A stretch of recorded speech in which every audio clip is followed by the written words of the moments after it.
कितनी एकादशी है? जम के बोलो। 26।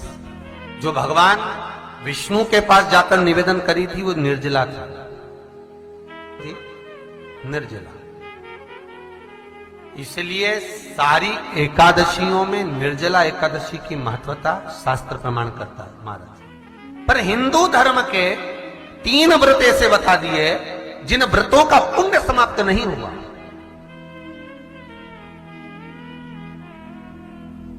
हिंदू धर्म के 3 व्रत ऐसे हो गए जिनका पुण्य समाप्त नहीं हुआ महाराज। क्यों? जिनका पुण्य प्रबलता में बढ़ता गया। पहले नंबर पर एकादशी, दूसरे नंबर पर प्रदोष और तीसरे नंबर पर शिवरात्रि। एकादशी आकर खड़ी हो गई। अब निर्जला के दिन शिव महापुराण की कथा कहती है, स्कंद पुराण कहती है कि आप वर्ष भर की एकादशी का क्रम भले ना करें, पर निर्जला एकादशी के दिन जो तुलसी हम ठाकुर जी को समर्पित करते हैं, वो तुलसी, ध्यान देना, वो तुलसी अगर मान लो आपके पास में रखी है, निर्जला एकादशी के दिन भगवान ठाकुर जी को, शालिग्राम जी को, लड्डू गोपाल जी को आपके घर में, आपके मंदिर में जो आपने भगवान को तुलसी समर्पित करी है, वो तुलसी मान लो तुम्हारे पास रखी है और कोई व्यक्ति को बहुत बहुत ज्यादा कष्ट है शरीर में, बहुत बहुत कष्ट है, थोड़ी सी वो तुलसी चढ़ी हुई ठाकुर के चरणारविंद की, आप उस जीव को धो तो सही, आधा घंटा इंतजार करो, स्वास्थ्य में अंतर आना प्रारंभ हो जाता है उस निर्जला का। क्योंकि निर्जला ऐसी एकादशी है जिसने जगत में जाकर, देवताओं के पास जाकर निवेदन करा है जग कल्याण के। जितनी भी माताएं एकादशी का व्रत करती, बहुत ध्यान से सुनना आज की कथा को, शायद जिंदगी में मिली ना मिली, और ये कथा का रिश्ता तो बहुत ध्यान से सुनना। स्कंद पुराण यहां तक कहती है कि इस कथा के चरित्र को जो श्रवण कर लेता है उसको 26 एकादशी करना भी नहीं पड़ती। इस एकादशी की केवल ये कथा सुनकर ही वो तर जाता है। बहुत ध्यान से सुनना इसको, कथा को। एकादशी के दिन जब आप जल शंकर को चढ़ाने तो रोज ही जाते, जब एकादशी का दिन रहे और शंकर जी के मंदिर में आप जल समर्पित करें तो 3 बार मुख से स्वधा स्वधा स्वधा या स्वधा स्तोत्र का पाठ, जिसमें 12 श्लोक, 2-4 हैं। पैसा तो आ रहा है पर घर में टिक नहीं रहा। डॉक्टर में, पुलिस में, एक्सीडेंट आदि में, कहीं गलत जगह पर, व्यसन में अगर पैसा जा रहा है, जुए में, मांसाहार, मदिरा पान, या कहीं आया पैसा, पैसा आने में कमी नहीं, आ रहा है पर टिक नहीं रहा, रुक नहीं रहा।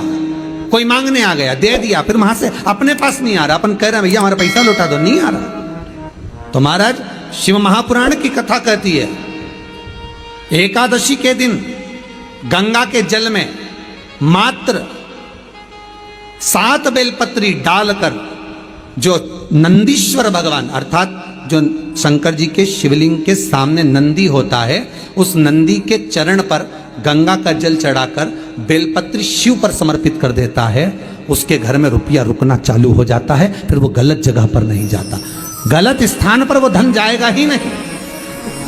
तूने संहार किया, मांग तुझे क्या चाहिए। एकादशी ने भगवान विष्णु से कहा, नाथ प्रभु वर दे दो, मृत्यु लोक में जो मनुष्य मेरा व्रत करेगा, चाहे जलचर, थलचर, वायुचर या सांसारिक मनुष्य, मेरा अगर एकादशी का व्रत करेगा, प्रभु उसके यहां धन धान्य वैभव सुख संपदा बढ़ेगी और उस जीवात्मा को नरक नहीं भोगना पड़ेगा, सीधे वैकुंठ का उसको वास मिलेगा। जब जीव आत्मा को लेकर चला जाएगा, यम के दूत जब बंदी बनाकर ले जा रहे होंगे उस जीवात्मा को, जिसके प्राण छूटे होंगे, यम के दूत जब बंदी बनाकर ले जा रहे होंगे, तब मुझे वर दो कि मैं इसका हाथ पकड़कर बेतन्नी से पार उतार कर सारे नरकों से निकालती हुई आपके धाम में लेकर आऊं। भगवान ने वर दे दिया, तथास्तु। हे एकादशी सुनो, मृत्यु लोक का मनुष्य अन्न का त्याग कर कर, क्योंकि अन्न में एकादशी के दिन पाप पुरुष रहता है, अन्न का त्याग कर कर एकादशी के दिन जो मनुष्य तुम्हारा व्रत धारण करेगा, उस व्रत को करेगा और उस व्रत को धारण करेगा, उसकी मनोकामना पूर्ण होकर वो मेरे ही धाम को जाएगा। ये तो हुआ एकादशी के जन्म की कथा।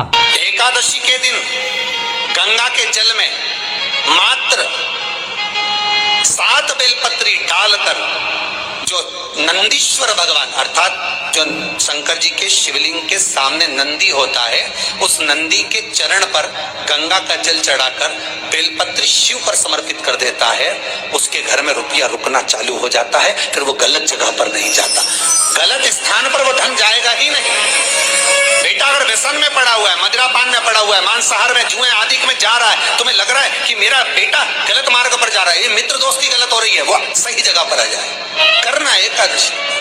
कई लोग इसको धन के लिए भी करते हैं, संपदा के लिए। संपदा के लिए अर्थात जिसका व्यापार नहीं चलता, जिसके घर में पैसा नहीं आता, या नौकरी नहीं लग रही, या सर्विस नहीं लग रही, आप अप्लाई कर रहे हो, जगह जगह जाकर इंटरव्यू भी दे रहे हो और पैसा नहीं आता, तो उसके लिए भी प्रयास किया जाता है। पर उसके लिए यहाँ पर जो धन के लिए करते हैं, उसके लिए विष्णुपति के लिए करते हैं। मतलब जैसे गंगा के जल में तुलसी के 11 पत्ते डाले जाते हैं और उसको किसी भी नारायण के मंदिर में, राम कृष्ण शिव शंकर नहीं, राम कृष्ण भगवान विष्णु दत्त आदि जितने नारायण के मंदिर हैं, उस मंदिर में किसी भी पात्र में, एक छोटे से पात्र में उसको भरकर रखी आते हैं महाराज। उससे भी जॉब सर्विस नौकरी में सफलता प्राप्त हो जाती है। परंतु वो भी एकादशी को ही होता है। कुछ देर तक पात्र को रखा जाता है, फिर वही पात्र का जल किसी भी वृक्ष के नीचे डाल दिया जाता है, उससे भी नौकरी के लिए फायदा मिलता है। गंगा का जल कोई साधारण नहीं।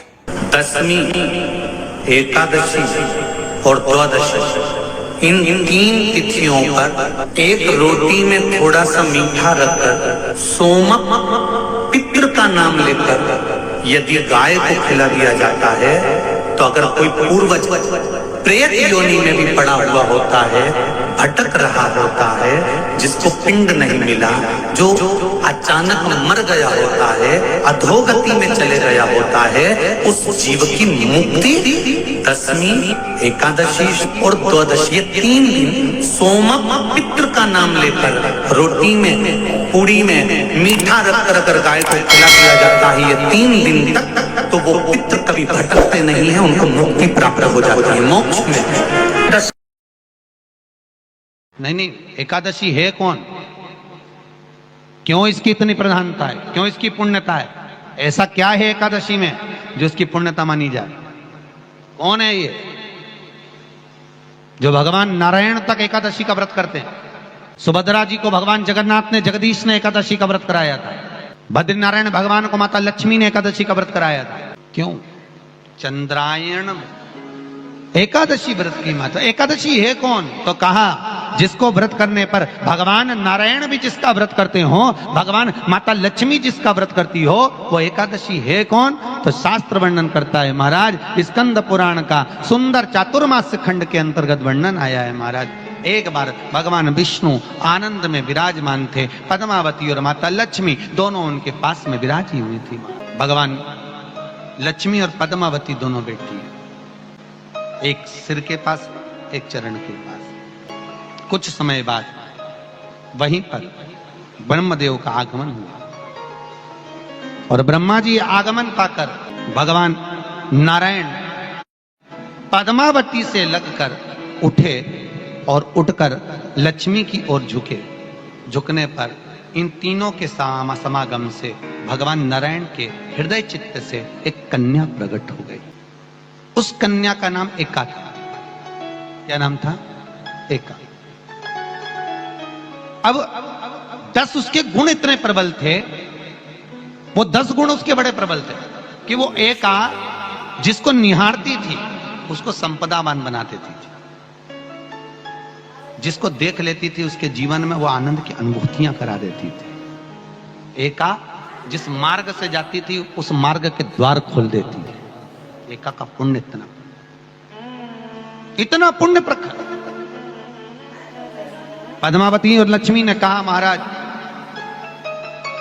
ये बेटी आपके द्वारा निर्मित हुई है, इसका कन्यादान करना चाहिए। हमारे यहाँ हिंदू धर्म में रीति है, जिस दिन कन्यादान करा जाता है उस दिन व्रत रखा जाता है। अब आजकल रखते कि नहीं रखते हो मालूम नहीं, और कन्यादान करते समय व्रत रखा जाता है। व्रत रखना, एका का कन्यादान करना है। भगवान बोले कन्यादान करें, किसको दें? एका किसको दी जाए? एका प्रदान किसको करी जाए? पुण्यता किसको दी जाए? भगवान नारायण ने उसी समय लक्ष्मी और पद्मा से पूछा, तुम एकादशी के दिन जब आप जल शंकर को चढ़ाने तो रोज ही जाते। जब एकादशी का दिन रहे और शंकर जी के मंदिर में आप जल समर्पित करें तो 3 बार मुख से स्वधा स्वधा स्वधा या स्वधा स्तोत्र का पाठ, जिसमें 12 श्लोक 2-4 हैं। पैसा तो आ रहा है और घर में टिक नहीं रहा। डॉक्टर में, पुलिस में, एक्सीडेंट आदि में, कहीं गलत जगह पर व्यसन में अगर पैसा जा रहा है, जुए में, मांसाहार, मदिरा पान, या कहीं आया पैसा आने में कमी नहीं, आ रहा है पर टिक नहीं रहा, रुक नहीं रहा। कोई मांगने आ गया, दे दिया, फिर वहां से अपने पास नहीं आ रहा, अपन कह रहे हैं भैया हमारा पैसा लौटा दो, नहीं आ रहा। तो महाराज शिव महापुराण की कथा कहती है, एकादशी के दिन गंगा के जल में मात्र 7 बेलपत्री डालकर, जो नंदीश्वर भगवान अर्थात जो शंकर जी के शिवलिंग के सामने नंदी होता है, उस नंदी के चरण पर गंगा का जल चढ़ाकर बेलपत्री शिव पर समर्पित कर देता है, उसके घर में रुपया रुकना चालू हो जाता है। फिर वो गलत जगह पर नहीं जाता, गलत स्थान पर वो धन जाएगा ही नहीं। तूने संहार किया, मांग तुझे क्या चाहिए? एकादशी ने भगवान विष्णु से कहा, नाथ प्रभु वर दे दो, मृत्यु लोक में जो मनुष्य मेरा व्रत करेगा, चाहे जलचर, थलचर, वायुचर या सांसारिक मनुष्य, मेरा अगर एकादशी का व्रत करेगा, प्रभु उसके यहां धन धान्य वैभव सुख संपदा बढ़ेगी और उस जीवात्मा को नरक नहीं भोगना पड़ेगा, सीधे बैकुंठ का उसको वास मिलेगा। जब जीव आत्मा को लेकर चला जाएगा, यम के दूत जब बंदी बनाकर ले जा रहे होंगे उस जीवात्मा को, जिसके प्राण छूटे होंगे, यम के दूत जब बंदी बनाकर ले जा रहे होंगे, तब मुझे वर दो कि मैं इसका हाथ पकड़कर बेतन्नी से पार उतार कर सारे नरकों से निकालती हुई आपके धाम में लेकर आऊं। भगवान ने वर दे दिया, तथास्तु। हे एकादशी सुनो, मृत्यु लोक का मनुष्य अन्न का त्याग कर कर, क्योंकि अन्न में एकादशी के दिन पाप पुरुष रहता है, अन्न का त्याग कर कर एकादशी के दिन जो मनुष्य तुम्हारा व्रत धारण करेगा, उस व्रत को करेगा और उस व्रत को धारण करेगा, उसकी मनोकामना पूर्ण होकर वो मेरे ही धाम को जाएगा। ये तो हुआ एकादशी के जन्म की कथा। एकादशी के दिन गंगा के जल में मात्र 7 बेलपत्री डालकर, जो नंदीश्वर भगवान अर्थात जो शंकर जी के शिवलिंग के सामने नंदी होता है, उस नंदी के चरण पर गंगा का जल चढ़ाकर बेलपत्री शिव पर समर्पित कर देता है, उसके घर में रुपया रुकना चालू हो जाता है। फिर वो गलत जगह पर नहीं जाता, गलत स्थान पर वो धन जाएगा ही नहीं। बेटा अगर व्यसन में पड़ा हुआ है, मदिरा पान में पड़ा हुआ है, मांसाहार में, जुए आदि में जा रहा है, तुम्हें लग रहा है कि मेरा बेटा गलत मार्ग पर जा रहा है, ये मित्र दोस्ती गलत हो रही है, वो सही जगह पर आ जाए। करना है एकादशी। कई लोग इसको धन के लिए भी करते हैं, संपदा के लिए। संपदा के लिए अर्थात जिसका व्यापार नहीं चलता, जिसके घर में पैसा नहीं आता, या नौकरी नहीं लग रही, या सर्विस नहीं लग रही, आप अप्लाई कर रहे हो, जगह जगह जाकर इंटरव्यू भी दे रहे हो और पैसा नहीं आता, तो उसके लिए भी प्रयास किया जाता है। पर उसके लिए यहाँ पर जो धन के लिए करते हैं, उसके लिए विष्णुपदी के लिए करते हैं। मतलब जैसे गंगा के जल में तुलसी के 11 पत्ते डाले जाते हैं और उसको किसी भी नारायण के मंदिर में, राम कृष्ण शिव शंकर नहीं, राम कृष्ण भगवान विष्णु दत्त आदि जितने नारायण के मंदिर हैं, उस मंदिर में किसी भी पात्र में, एक छोटे से पात्र में उसको भरकर रखी आते हैं महाराज। उससे भी जॉब सर्विस नौकरी में सफलता प्राप्त हो जाती है। परंतु वो भी एकादशी को ही होता है। कुछ देर तक पात्र को रखा जाता है, फिर वही पात्र का जल किसी भी वृक्ष के नीचे डाल दिया जाता है, उससे भी नौकरी के लिए फायदा मिलता है। गंगा का जल कोई साधारण नहीं। दशमी, एकादशी और द्वादशी, इन 3 तिथियों पर एक रोटी में थोड़ा सा मीठा रखकर सोमक पितृ का नाम लेकर यदि गाय को खिला दिया जाता है तो अगर कोई पूर्वज प्रेत योनि में भी पड़ा हुआ होता है, भटक रहा होता है, जिसको पिंड नहीं मिला, जो अचानक मर गया होता है, अधोगति में चले गया होता है, उस जीव की मुक्ति दशमी, एकादशी और द्वादशी, ये 3 दिन सोमक पितृ का नाम लेकर रोटी में, पूड़ी में मीठा रखकर अगर गाय को खिला दिया जाता है ये 3 दिन तक, तो वो पितृ कभी भटकते नहीं है, उनको मुक्ति प्राप्त हो जाती है, मोक्ष में।